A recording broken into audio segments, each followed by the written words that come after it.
అందరికీ నమస్కారం. ఈరోజు మనం ఒక చాలా అందమైన భావన గురించి మాట్లాడుకుందాం. దాని పేరేంటంటే ఒక బిందువు మరియు సముద్రం, ఏకత్వపు కథ. ఎప్పుడైనా రాత్రిపూట ఆకాశం వైపు చూశారా? ఆ నక్షత్రాల్ని చూస్తుంటే ఒక్కోసారి అనిపిస్తుంది కదా, ఈ విశ్వంలో మనం ఎంత చిన్నవాళ్లమని. కాని అదే టైంలో ఈ మొత్తం విశ్వంతో ఏదో తెలియని ఒక కనెక్షన్ ఉన్నట్టు కూడా ఫీలవుతాం, అవునా? సరిగ్గా ఈ ఫీలింగ్ దగ్గరే మన ఈరోజు ప్రయాణం మొదలవుతుంది. అవును, చాలాసార్లు మనం ఈ అంతులేని సముద్రంలో ఒక చిన్న నీటి చుక్కలా ఫీలవుతాం. ఒంటరిగా, అందరినుంచి వేరుగా ఉన్నట్టు ఒక ఫీలింగ్. అయితే మన పురాతన గ్రంథాలు ఏం చెప్తున్నాయంటే, ఈ వేరుగా ఉన్నామనే ఫీలింగుందే అదే అజ్ఞానమట.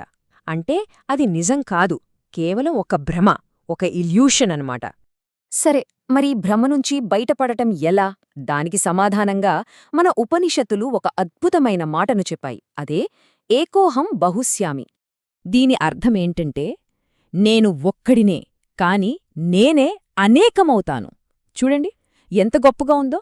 ఆ ఒక్కటైన పరమాత్మే తనను తాను అనేకంగా మార్చుకోవాలని అనుకుందట. ఆ ఒంటరితనానికి విశ్వమిచ్చిన సమాధానమిది. సరే, ఇప్పుడొక పెద్ద కథలోకి వెళ్దాం. అదే మన విశ్వం కథ. ఆ ఒక్క ఆలోచన నుంచి ఈ మొత్తం సృష్టి ఎలా పుట్టిందో చూద్దాంరండి. ఒక్కసారి కళ్ళు మూసుకుని ఊహించుకోండి. టైం అనేది ఇంకా మొదలవలేదు. అంతా ప్రశాంతం, పూర్తి నిశ్శబ్దం. అప్పుడు ఏమీ లేదు, ఉన్నది కేవలం ఒకే ఒక్క చైతన్యం. ఆ ఒక్కదాన్నే పరబ్రహ్మ అని పిలుస్తారు. ఇంకేమీ లేదు, అంతా ఆ చైతన్యంలోనే కలిసిపోయి ఉంది. అలాంటి ప్రశాంతతలో, ఆ ఒక్క చైతన్యంలో ఒక ఆలోచన పుట్టింది. నేను నన్ను అనేక రూపాల్లో చూసుకోవాలి, అనుభవించాలి అని. ఆ ఒక్క చిన్న కోరిక, అదే సృష్టికి మూలం. ఆ కోరిక నుంచే ఈ మొత్తం విశ్వం పుట్టుకొచ్చింది.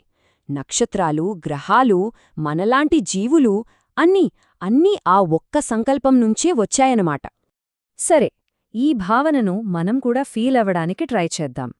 ఊహించుకోండి, ఈ అనంత విశ్వంలో మీరొక మెరిసే నక్షత్రం. అంతే, ఒకే ఒక్క నక్షత్రం. చుట్టూ అంతా నిశ్శబ్దం, చీకటి. ఆ చీకటిలో మీరు మాత్రమే ఒక కాంతిపుంజంలా వెలుగుతున్నారు, ఒక్కరే, ప్రత్యేకంగా. ఇప్పుడు నెమ్మదిగా కళ్ళు తెరిచి చూడండి.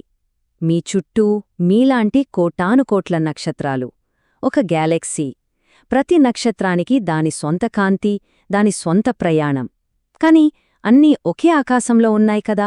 అంటే మనమంతా వేరువేరుగా కనిపించినా మనందరి మూలం ఒక్కటే. అయితే ఇక్కడే ఒక ప్రశ్న వస్తుంది. ఒకేసారి ప్రత్యేకంగా, అలానే అందరిలో ఒకటిగా ఉండటం ఎలా సాధ్యం? ఈ వ్యక్తిత్వం, ఏకత్వం, ఈ రెండూ ఎలా కలిసి ఉంటాయి? దీన్ని అర్థం చేసుకోవటానికి ఒక చాలా సింపుల్ ఉదాహరణ చూద్దాం. అల ఇంకా సముద్రం. చూడండి, అల ఎలా ఉంటుంది? అది సముద్రం నుంచి వేరుగా పైకి లేస్తున్నట్టు కనిపిస్తుంది. దానికి ఒక పుట్టుక, ఒక ముగింపు ఉంటాయి. అది కాసేపే ఉంటుంది, ఒక టెంపరరీ రూపం. మరి సముద్రం? అది ఎప్పుడూ ఉంటుంది, అదే మూలం, అదే శాశ్వతం. అసలు నిజం చెప్పాలంటే అల అనేది సముద్రం నుంచి వేరు కానే కాదు. అది కేవలం కదులుతున్న సముద్రం అంతే, సముద్రం యొక్క ఒక రూపం. మన జీవితాలు కూడా అచ్చమా అలలలాంటివే. మనకొక పేరు, ఒక రూపం, ఒక లైఫ్ స్పాన్ ఉంటాయి. కాని మనం కూడా ఆ మహాసముద్రంలాంటి చైతన్యం నుంచి వేరు కాదు. మనం కూడా దాని యొక్క ఒక ఎక్స్ప్రెషన్, ఒక వ్యక్తీకరణ మాత్రమే. సరే, ఇక చివరి విషయానికొద్దాం. ఈ ఆలోచన మనల్ని మనం, ప్రపంచాన్ని చూసే విధానాన్ని ఎలా మార్చేస్తుందో చూద్దాం. అంతిమంగా మనం తెలుసుకోవాల్సిన నిజం ఇదే. మనం వేర్వేరు నీటి చుక్కలం కాదు, మనమంతా ఒకే సముద్రం. గుర్తుందా?